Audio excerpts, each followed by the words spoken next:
नमस्कार, मैं हूं गरिमा। स्वागत है आपका दस्तक लाइव में। आइए बढ़ते हैं इंदौर की खबरों की ओर। इंदौर, उज्जैन सहित आसपास के क्षेत्रों में पिछले दिनों सांप्रदायिक तनाव बढ़ाने वाली कुछ घटनाएं होने के बाद गुरुवार को इंदौर पहुंचे मुख्यमंत्री शिवराज सिंह चौहान ने इंदौर और उज्जैन संभाग के पुलिस और प्रशासनिक अफसरों की क्लास ली। इस दौरान उन्होंने अफसरों को सख्त लहजे में कहा कि इस तरह की घटनाएं बर्दाश्त नहीं की जाएगी। इस तरह की घटनाओं पर अंकुश लगाने के साथ ही इन्हें बढ़ावा देने वालों पर सख्ती के साथ नकेल कसनी जाए।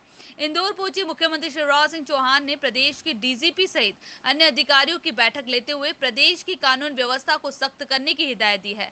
गौरतलब है कि इंदौर के चूड़ी वाले पिटाई कांड के अलावा हाल ही के दिनों में ऐसी घटनाएं सामने आई है जिसमें सांप्रदायिक रूप ले लिया है। इन घटनाओं को सीएम ने गंभीरता से लेते हुए आज इंदौर के ब्रिलियंट कन्वेंशन सेंटर में एक बैठक बुलाई, जिसमें इंदौर उज्जैन संभाग के अफसरों के अलावा गृह मंत्री नरोत्तम मिश्रा, डीजीपी विवेक जौहरी भी उपस्थित रहे।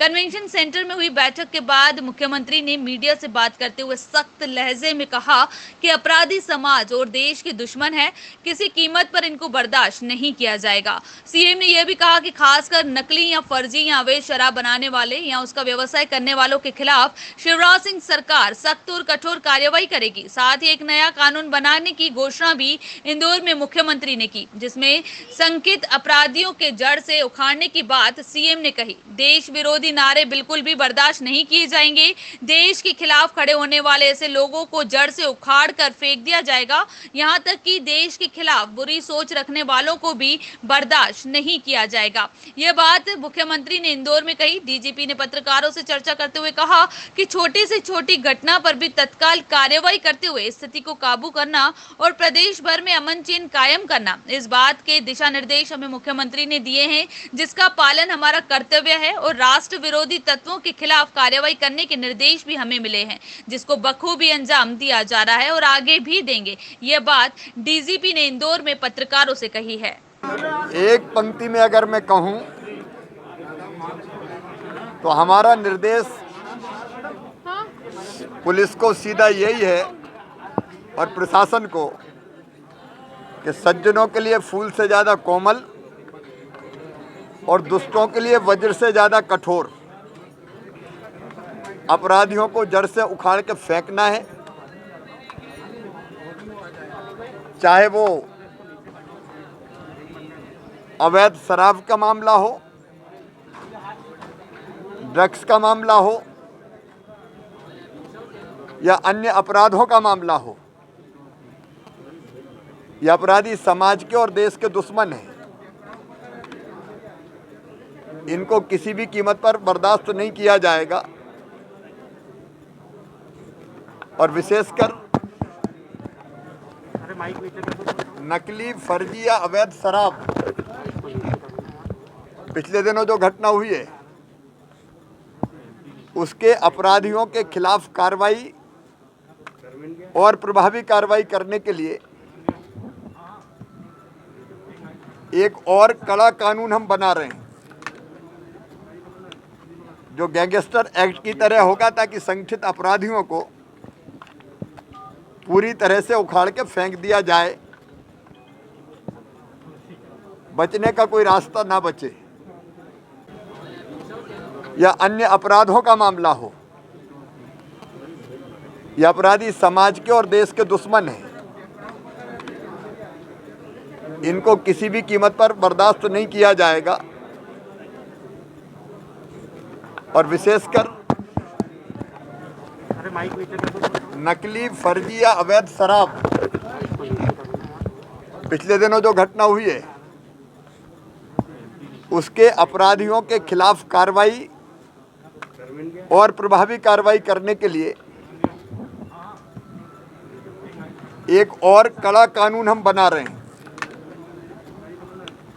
जो गैंगस्टर एक्ट की तरह होगा, ताकि संगठित अपराधियों को पूरी तरह से उखाड़ के फेंक दिया जाए, बचने का कोई रास्ता ना बचे। दूसरा, कुछ गतिविधियां पिछले दिनों हुई है जिसको हमने बहुत गंभीरता से लिया है। देश विरोधी नारे किसी भी कीमत पर बर्दाश्त नहीं किए जाएंगे। और देश के विरोध में अगर कोई बात करेगा तो उसको पूरी तरह से कुचल दिया जाएगा। बदलाव का वक्त है, आपको ऐसा लगता है कि बदलाव मिनट होना बात। चाहिए शिव भैया, कुछ व्यवस्था में बदलाव होना चाहिए। और जब मैं ये बात कह रहा हूं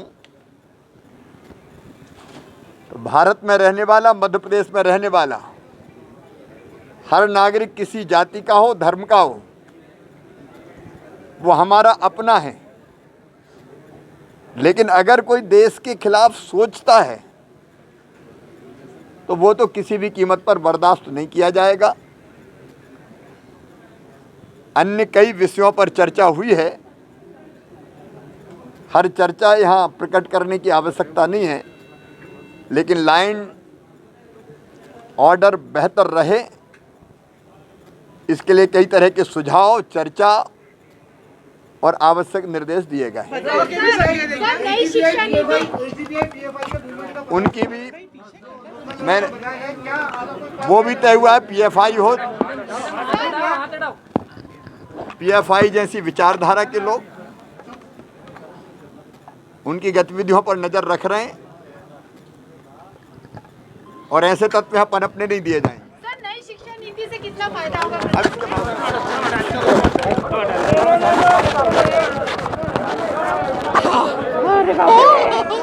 की गई है सर, क्या प्रमुख मुद्दों पर यहाँ पर चर्चा की गई? प्रमुख मुद्दों पे चर्चा इस तरह से है कि पूरे अपराध की स्थिति का उन्होंने विश्लेषण देखा और आगे के लिए डायरेक्शंस दिए हैं। कानून व्यवस्था की स्थिति के ऊपर उन्होंने विश्लेषण किया और इसमें भी आगे किस तरह से यहाँ की व्यवस्था रखनी है। इंदौर और उज्जैन डिवीज़न में यहाँ की कुछ स्पेसिफिक प्रॉब्लम्स हैं, चाहे वो यहाँ त्यौहार बहुत बड़े लेवल पे मनते हैं, उसमें लॉ एंड ऑर्डर होता है। यहाँ कई तरह की क्राइम्स की समस्याएं हैं, चाहे वो नारकोटिक्स से रिलेटेड हो, चाहे अफीम से रिलेटेड हो, चाहे शराब से रिलेटेड हो। उस सब पे चर्चा करके उन्होंने इंस्ट्रक्शंस दिए हैं कि इन सभी अपराधों पे कड़ाई से कंट्रोल करते हुए अपराधों को नियंत्रण करना, यही समीक्षा हुई। कुछ दिनों तक जो माहौल जो भंग हो रहा है, तो शांति भंग हो रही है, इसको लेकर क्या करेक्शन होंगे सर? शांति भंग कहाँ हुई है?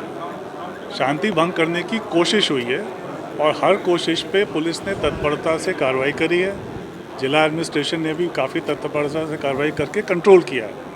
उसी को उन्होंने उस पर भी विश्लेषण किया है, उसी पे डायरेक्शन ये दिए हैं कि इसी तरह से तत्परता से कार्रवाई करते रहना है, छोटी से छोटी घटना को ध्यान से देखना है और कहीं कोई कार्रवाई में कमी नहीं रहे, ये हमको पालन करना है। सर, कहीं ना कहीं सर सिस्टम फेल ही हुआ है सर, आपको नहीं लगता? सर, रीगल पे प्रदर्शन हो गया, उसके बाद में सर एक दूसरी जगह पे प्रदर्शन हो गया, उज्जैन में हो गया, तो सर कहीं ना कहीं आई भी इस चीज को मतलब पकड़ नहीं पाई या सर उसको मतलब देखिए पता ऐसा नहीं चला है, समय पे? नहीं, पब्लिक जब इकट्ठा होती है और अलग अलग जगह से आके इकट्ठा होती है तो वो तो हो जाती है। या तो हम कर्फ्यू लगा के रखें क्या? अब वो कोविड का समय तो नहीं है जिसमें हमारे रिस्ट्रिक्शंस थे, तो यदि वो बिना अनुमति के इकट्ठा होते हैं तो उस पर उस तरह से कार्रवाई की जाती है, उनको उस वक्त रोका जाता है, तो उन पर अपराध भी दर्ज होता है, उनकी गिरफ्तारी भी होती है। सर, पुलिस का जो खुफिया तंत्र है वो कहीं ना कहीं फेल होता नजर आ रहा है। कहते हैं हम लगातार सोशल मीडिया पे भी वॉच करते हैं और इसके जो मैसेज इस तरह के सोशल मीडिया पे लगातार वायरल हो रहे थे, उसके बावजूद भी मॉनिटरिंग नहीं हो पाई और इतने लोग भीड़ एकदम से इकट्ठा हो जाते हैं। नहीं, ऐसा नहीं है, मॉनिटरिंग लगातार चलती है। इनफैक्ट सोशल मीडिया से काफ़ी हेल्प मिलती है हम लोगों को, काफ़ी खबरें उसमें आ जाती हैं हमें और उसी हिसाब से हम अपनी तैयारी करते हैं कि यदि लोग इकट्ठा हो रहे हैं या हो गए हैं तो कैसे कार्रवाई करना है, उसी पे आधार सर, आप पर एक की जाती बदलाव है। महसूस नहीं कर रहे हैं सर? सर, एक ऐसा बदलाव सर कि जिसमें अधिकारियों के नाम से टेरर हो सर, एक खौफ हो अपराधियों में सर, आप एक ऐसे बदलाव की आवश्यकता कुछ जगह पर सर, खासकर इंदौर है या भोपाल है, खासकर इंदौर में आपको नहीं लगता कि सर होना चाहिए बदलाव सर, जरूरी है सर? मेरे हिसाब से तो यह है, बदलाव की क्या ज़रूरत है इसमें? क्या यहाँ पे अपराधियों के खिलाफ कार्रवाई नहीं हो रही है?